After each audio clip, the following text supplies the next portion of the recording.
Bienvenue sur Nexus, on est en ligne et n'hésitez pas à trouver le magazine Nexus en format papier près de chez vous et plus vous êtes d'abonnés, plus on peut mettre d'informations alternatives et libres de pensée partout dans toute la France.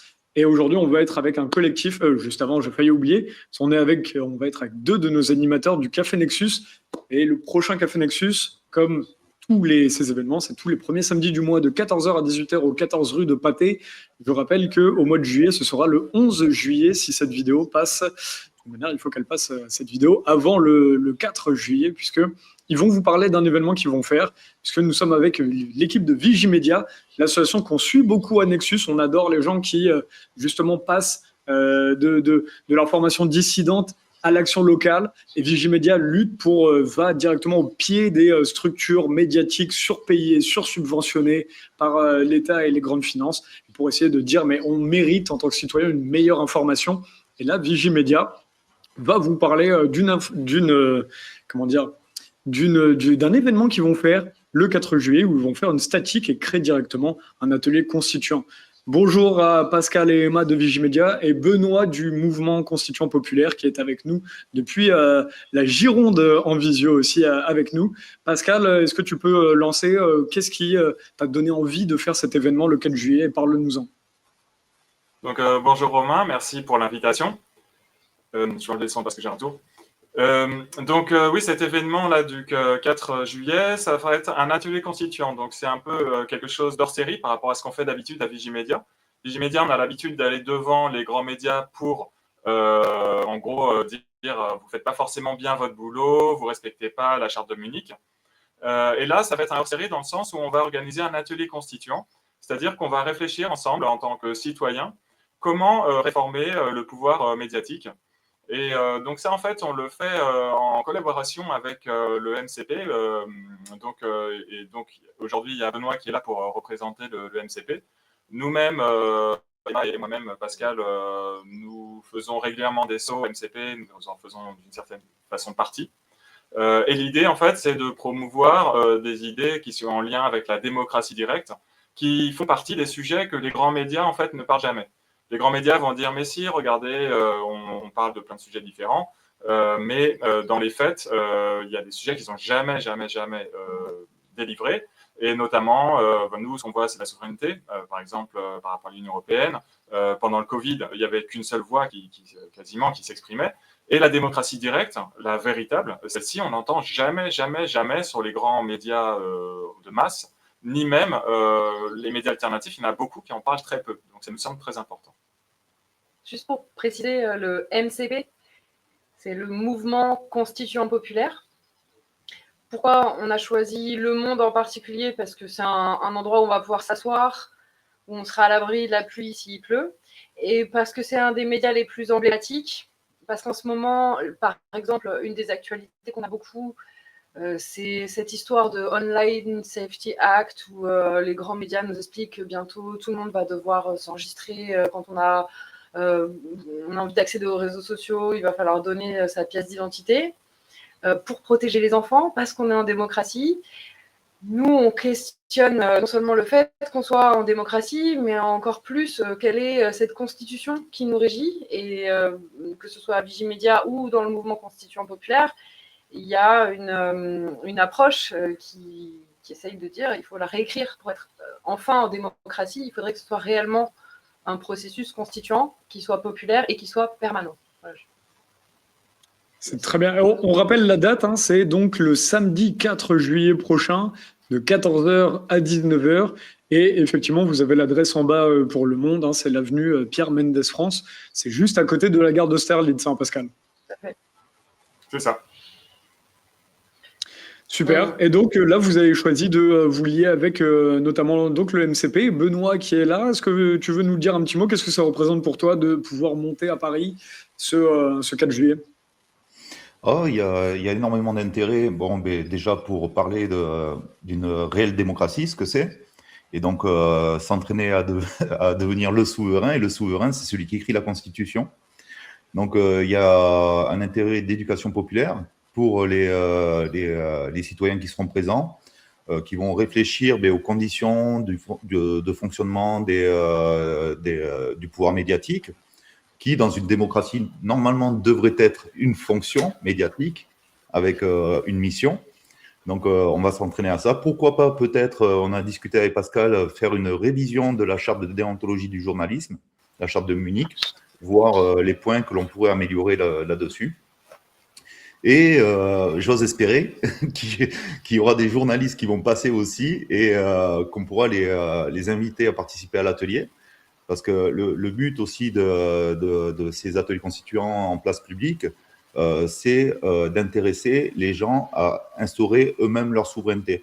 Dans les grands journaux, il y a aussi des journalistes qui se rendent compte des dysfonctionnements de leurs journaux à eux, de leur profession, le conditionnement qu'ils ont, le formatage, le manque de moyens, la dépendance qu'ils ont parfois. Et donc, si on peut en choper quelques-uns et puis les faire constituer avec nous, ça serait sympa. Et Absolument.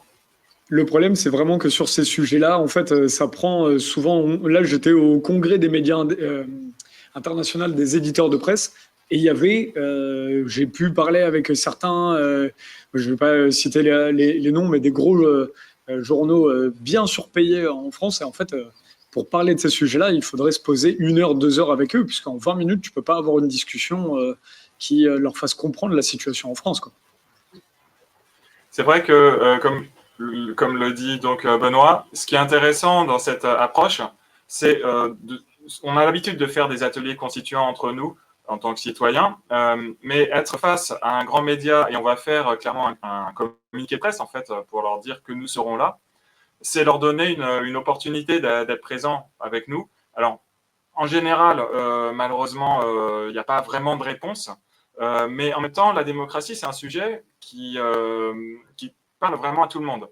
Et une petite particularité que nous avons, nous, Vigimedia, par rapport à d'autres organismes, voilà, je les cite souvent, Acrimed et l'Observatoire du journalisme, c'est qu'on a une ligne politique qui est vraiment pas forcément axée de droite ou de gauche, mais vraiment axée sur cette idée de la démocratie directe.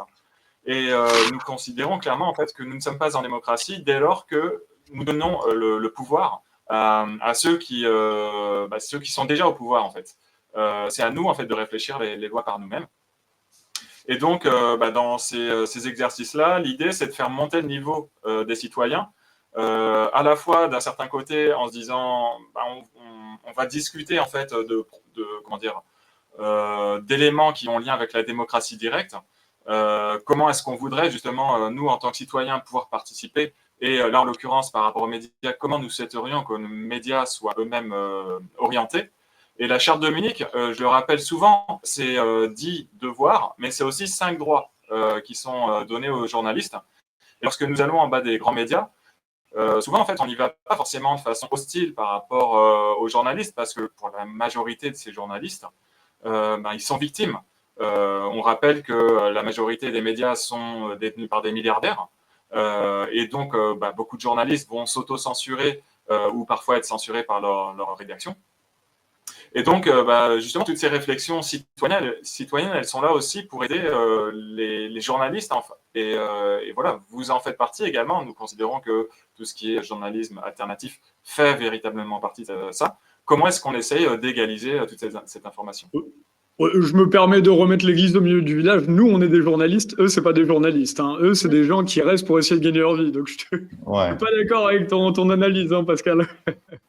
Oui, ce qu'on peut observer avant d'être constituant, j'ai mené aussi des actions chez les médias où je m'amusais à faire des investigations et à jouer le niais, en fait, quelqu'un qui n'est pas au courant, leur poser des questions et prendre de l'information. J'ai récolté pas mal d'heures de caméras cachées là-dessus.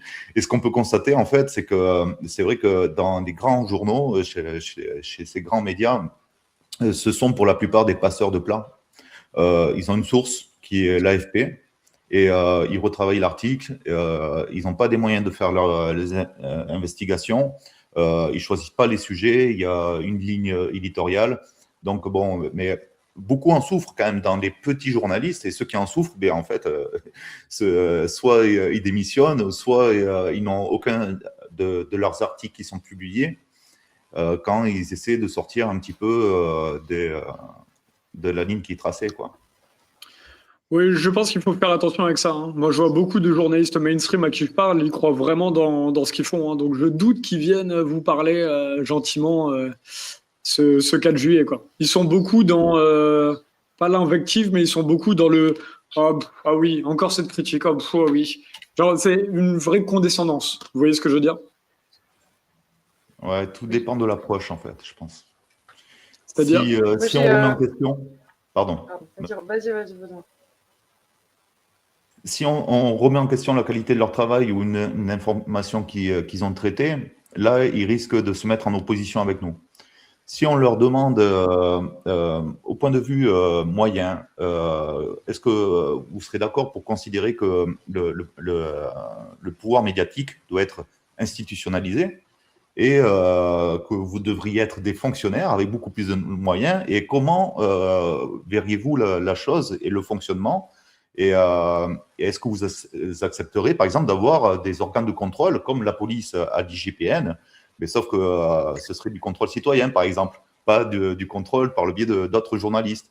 Ouais, en leur présentant la chose sur une évolution plutôt qu'une opposition, peut-être qu'il y a moyen de discuter avec eux. écoute, moi, j'y suis allé, je suis pas convaincu, mais ça m'intéresserait beaucoup d'avoir votre ressenti au retour. Parce que moi, effectivement, j'adore le débat, j'adore ne pas être d'accord, mais tout le monde n'est pas d'accord là-dessus. Mais ça m'intéresserait d'avoir votre retour après le 4 juillet, carrément. Je voudrais rajouter quelque chose par rapport aux journalistes.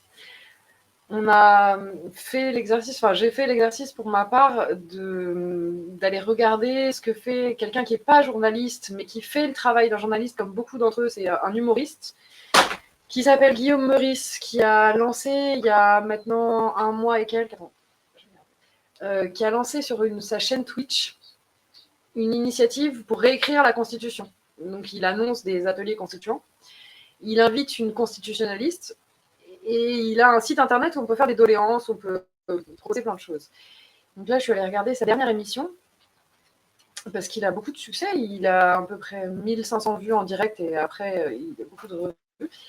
Et déjà, tous ceux qui travaillent avec lui, et lui, je pense que s'ils veulent venir nous rejoindre le 4 juillet, on les invite, on sera content de les voir, qu'ils viennent avec nous, parce que ils font parler d'eux, notamment Guillaume Meurice a beaucoup fait parler de lui dans la presse au moment où il s'est fait renvoyer France Inter, puis il a travaillé avec des journalistes.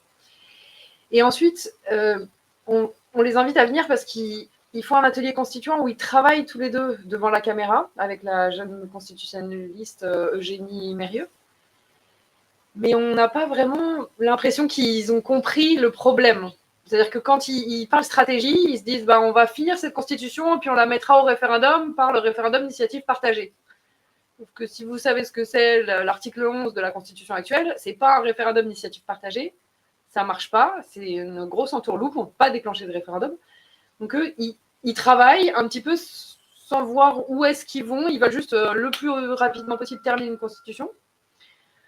Moi, je me dis que s'ils pouvaient venir ce samedi 4 juillet, nous voir aussi pour qu'on allie tous nos forces, qu'on en parle un peu plus et qu'on regarde où va finalement cette stratégie d'atelier constituant, de tous s'entraîner, d'avoir et des textes pour,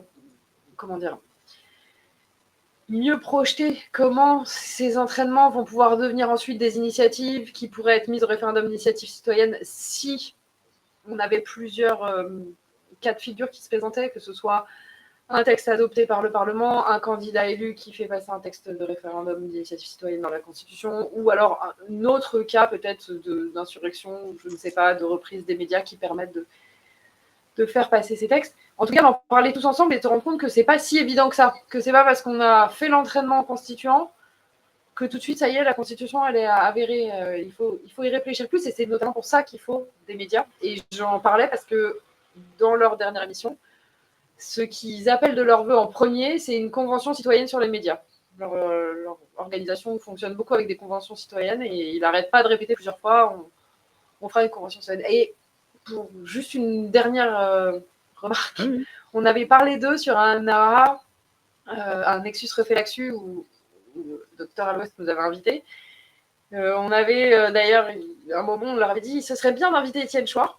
Et donc là, sur celle d'il y a 13 jours, Guillaume Meurice répond au chat et dit Étienne Chouard, oui, c'est vrai qu'il a travaillé dessus, mais bon, moi, j'ai pas la même idée que lui. Moi, je suis pas en train d'attendre que quelqu'un soit élu pour avoir une assemblée constituante. Je suis pressée. Donc, pareil, j'invite Guillaume Meurice à venir vers le MCP pour se rendre compte que c'est pas du tout ce qu'Étienne Chouard propose, en fait, d'être élu ou d'attendre que quelqu'un soit élu. Voilà, c'est beaucoup plus complexe que sa stratégie. Sur la question des médias et des journalistes, moi je vois clairement que la majorité des journalistes aujourd'hui, les petits journalistes, encore une fois, on ne parle pas forcément de ceux qui gagnent des milliers et des cents, on parle des petits pigistes et ainsi de suite. Ce sont des fonctionnaires qui sont actuellement, fonctionnaires quand ils sont à l'État ou sinon des employés par rapport aux milliardaires, qui sont directement menacés par l'intelligence artificielle. Et clairement, en fait, ce métier est un métier indispensable, le métier de journaliste.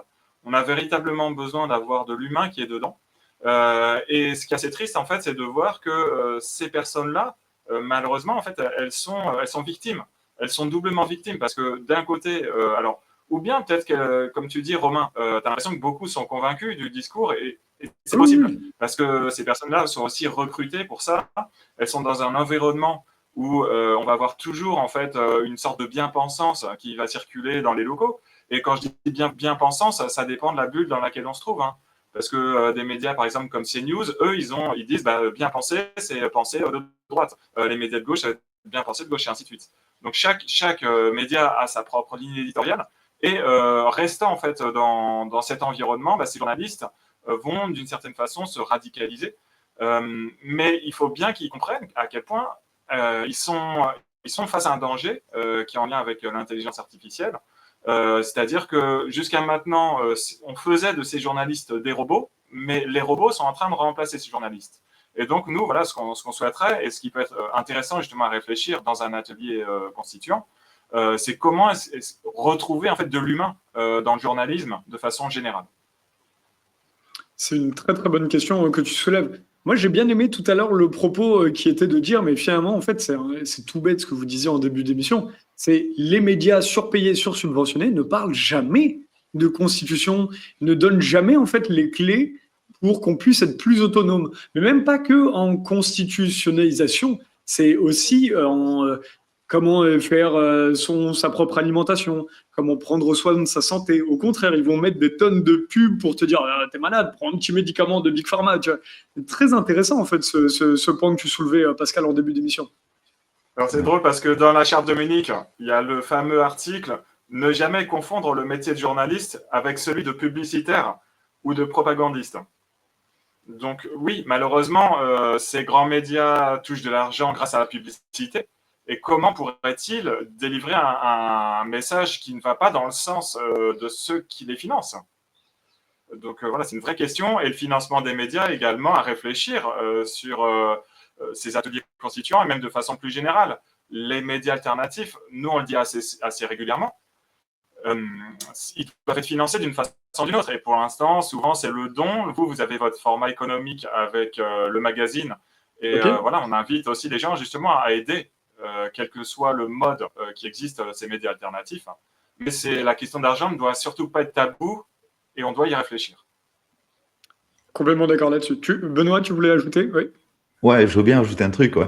En plus d'inviter les journalistes mainstream, je pense que ceux qui devraient être présents le 4, c'est tous les journalistes indépendants, tous ceux qui pas forcément de Nexus, mais vous êtes déjà à la pointe des ateliers constituants, mais les autres aussi. Tous les autres, parce que tous ces médias dits indépendants ou alternatifs, ils se sont posés déjà des questions par rapport aux problématiques, et c'est d'ailleurs pour ça qu'ils ont monté leurs propres médias, pour la plupart.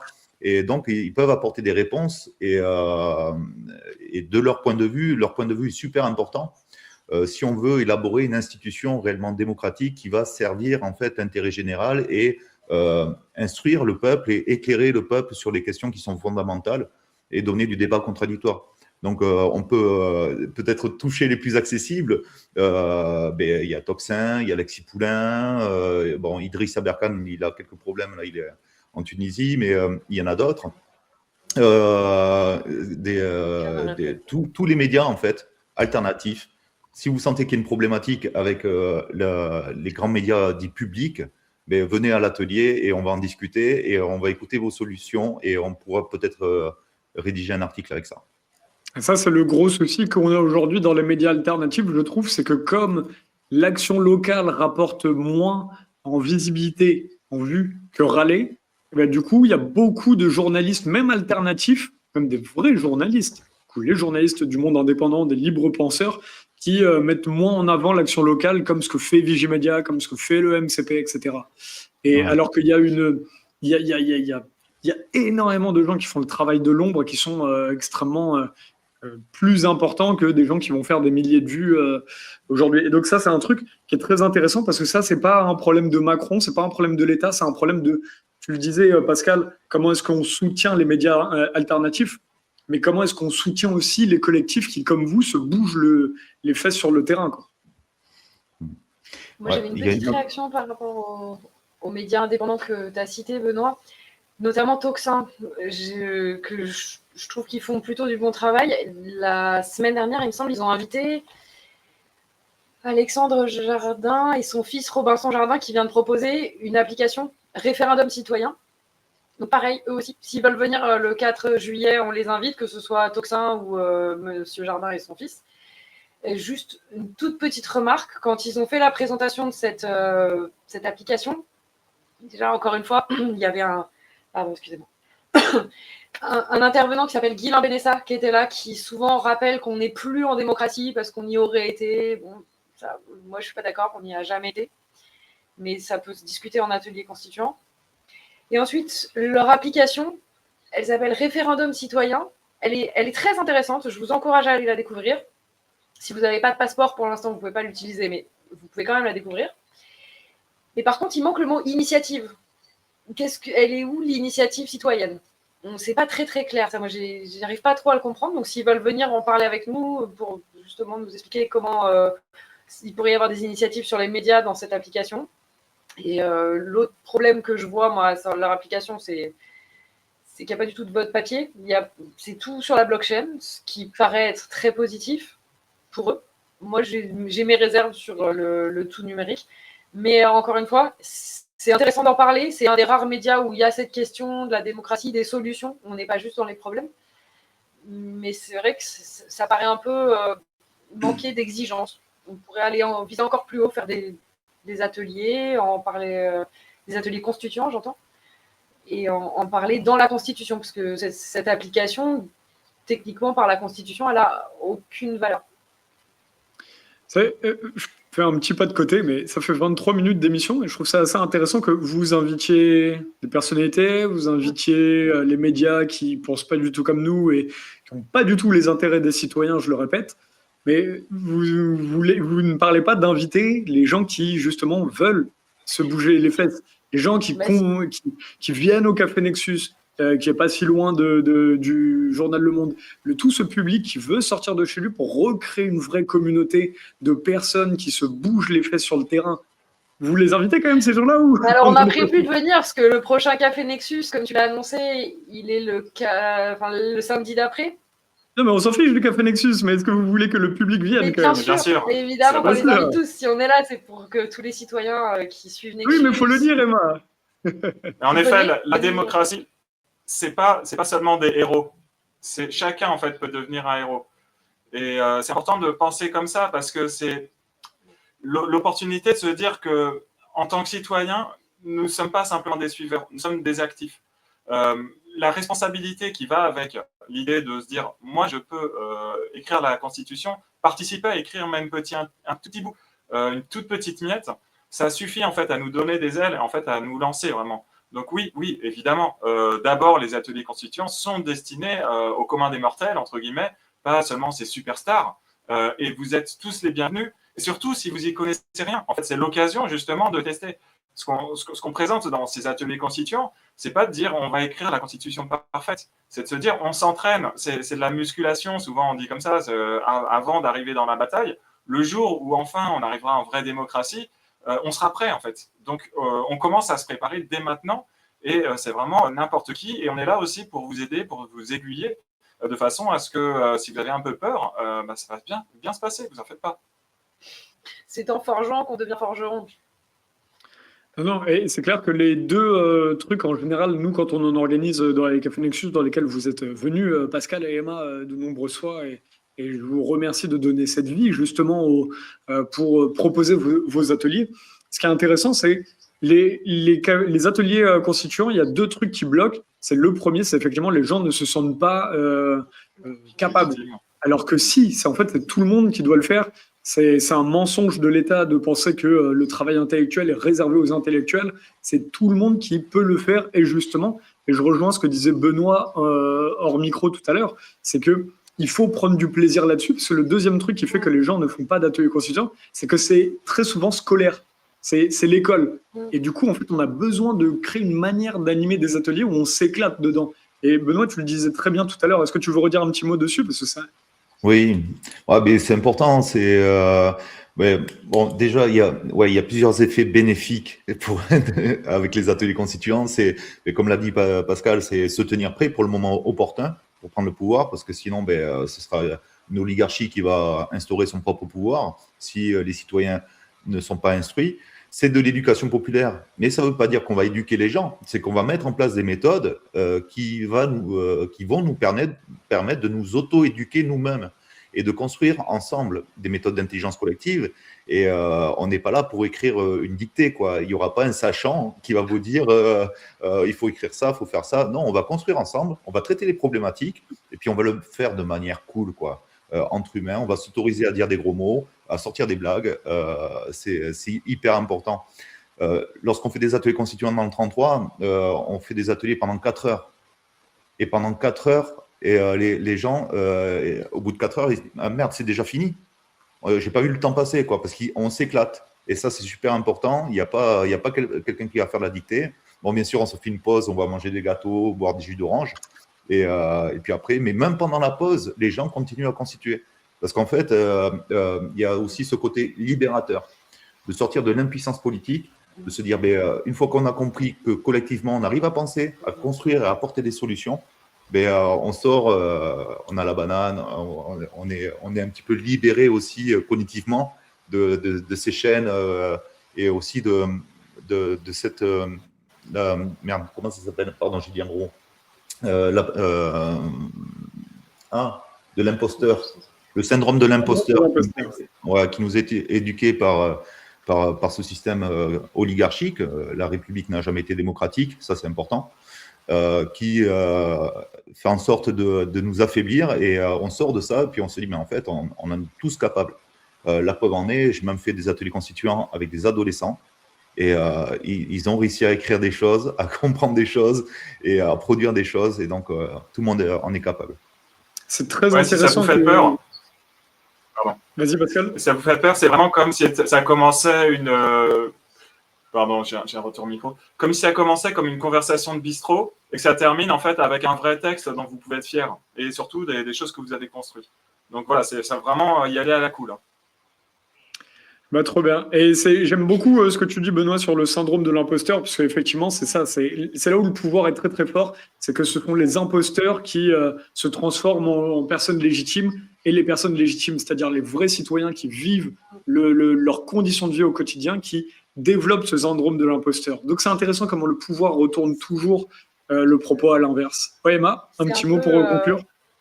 C'est pour ça qu'on choisit Le Monde et qu'on choisit un grand média, qu'on choisit d'aller manifester devant les grands médias. C'est ce qu'on disait au début. Ils ne parlent pas de constitution, ils ne parlent pas de démocratie, ils ne parlent pas de briques. Et une fois de temps en temps, généralement autour des élections, ils invitent un constitutionnaliste ou une constitutionnaliste qui va bien rappeler le cadre très fermé, très technique, qu'aucun citoyen ne peut comprendre. Donc c'est vraiment cette position d'expertise qui va donner à le ou la constitutionnaliste pour bien montrer que vous, citoyens, vous ne pouvez pas être ça. C'est que l'expert technique qui est intouchable. Et c'est ce que tu décris, ça crée ce syndrome d'imposteur chez chacun d'entre nous, alors que c'est pas légitime en fait. Une vraie constitution, elle nous appartient à tous. On peut tous la réécrire quand on souhaite. Complètement. Et du coup, on vous invite à aller les voir le samedi 4 juillet, 14h-19h, sur l'avenue Pierre Mendès France, et c'est juste à Oui, côté c'est de la vraiment gare à côté des d'Austerlitz. C'est pas très loin de Gare de Lyon pour ceux qui viennent de loin. Et voilà, vous y retrouverez donc nos invités et notamment Benoît du MCP. J'aimerais bien être avec vous. Nous, on essaie d'en mettre à Marseille des ateliers constituants, mais peut-être qu'on pourra en faire un. Si vous en refaites, peut-être que vous allez en refaire toute l'année si ça marche bien, avec un Si peu de ça chance. marche. On verra bien. Ah ben, on espère. En Ah, tout Benoît, cas, voilà, peut-être c'était l'idée de Vigimedia depuis 2015. Moi, je me souviens, en 2018, il y a des traces où on parle de l'idée de faire des ateliers constituants en bas des grands médias. Donc voilà. Génial. Benoît, oui, ton micro était coupé. Oui, mais non, mais je, je validais tout ça, quoi. Confirmé. Eh ben, c'est très bien. On vous remet Merci. une dernière fois l'image. N'hésitez pas à aller les voir samedi 4 juillet, 14h, 19h. Et vous pouvez aussi consulter évidemment le site de Vigimedia sur lequel ils mettent toutes leurs annonces. On rappelle qu'ils font aussi des manifestations tous les 2 mois. Donc n'hésitez pas à aller les soutenir avec Pascal et Emma, que vous retrouvez aussi au Café Nexus tous les premiers samedis du mois de 14h à 18h. Donc là, le premier samedi du mois, ce sera le 4 juillet. Donc c'est pas, pour le coup, ce sera le 11 juillet. Ça tombe bien comme ça, il pourrait y avoir les 2 événements. Et voilà, sinon, c'est tous les premiers samedis du mois. On en profite. Le dernier magazine Nexus est toujours disponible. N'hésitez pas à vous abonner ou à aller le trouver en kiosque. Pardon, Emma, tu disais quoi? Je disais, n'hésitez pas à les trouver en kiosque, ce que tu viens de dire. Merci beaucoup à Nexus. C'est gentil, merci à vous. Et il faut faire ce travail de l'ombre. Et pour moi, c'est vous les vrais héros et pas les gens qu'on voit dans tous les médias. Et il faut effectivement. Les quoi? C'est un travail d'équipe. C'est un travail d'équipe, oui, tout à fait, exactement. Nous, c'est héros. Exact. Et ben bon courage pour cet événement. Et envoyez-nous des vidéos, comme ça on essaiera on fera un petit débrief de ça. Si ça peut se dupliquer et si ça peut embêter un petit peu quelques-uns, pas pour embêter ou pas pour provoquer, mais pour essayer de stimuler un petit peu la créativité citoyenne. À bientôt. Merci. À bientôt. Merci.